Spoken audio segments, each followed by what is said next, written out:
So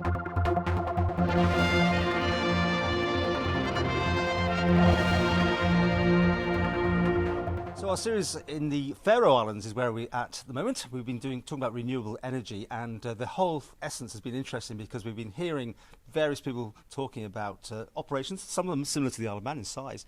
And David Quirk, you get up there to tell us everyone about the Isle of Man.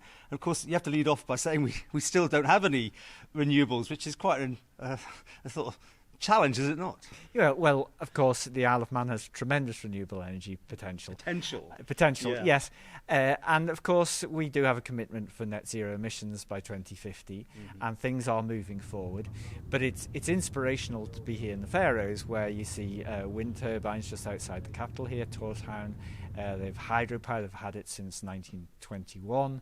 And they are moving forward on battery storage and all the rest. So from what everyone here I'm hearing is that there was a commitment made. The government and everyone seems to get behind it. That's the big deal, isn't it? Well, they made the commitment in 2014 that they would get to 100% renewable electricity by 2030.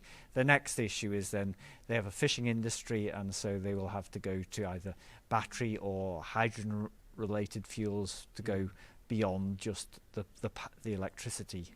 Because overall, this island uses diesel, didn't it? I mean, that was their main way of generating, and they're going to wean themselves off that by 2050 completely. By 2030 right. for electricity, yes. So they still have diesels. They do have hydro. They have some solar. They'll be doing more solar as well. Are the lessons to be learnt here there for the Isle of Man then? I mean, the way forward. Yeah, what they don't have is interconnection, so they can't buy electricity from anywhere else, so they have to do it themselves. This means they can be essentially they have to be independent, otherwise they'll be paying increasing prices for buying in diesel or other fossil fuels. That's the same with the Isle of Man. Even if you're buying in electricity, it is dependent on fossil fuel prices. That's what we'd like to change. Well, your passion is to get this to the Isle of Man. I mean, this is part of the project, isn't it? Is it a mind change? Is it convincing people this is the way forward? Or, I mean, we were too happy with gas, weren't we, for too long? It's so easy, I suppose. Yeah, I mean, it's cheaper now. That's the bottom line. So that makes the step easier. There's always that worry that maybe the lights will go out.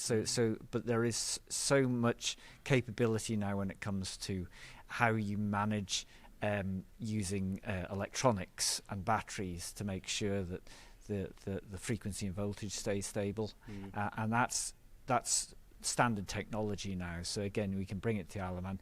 There is a cost implication, but I think private sector are ready to invest in it. Okay, so do you think you can get that message to the people that matter, I suppose, is the whole thing, isn't it? Decision makers to say, right, we really are committed to this. I think the message is there, and we did have that conference in October, and that went very well. I think the next step is now to make some positive decisions, positive action. Yeah.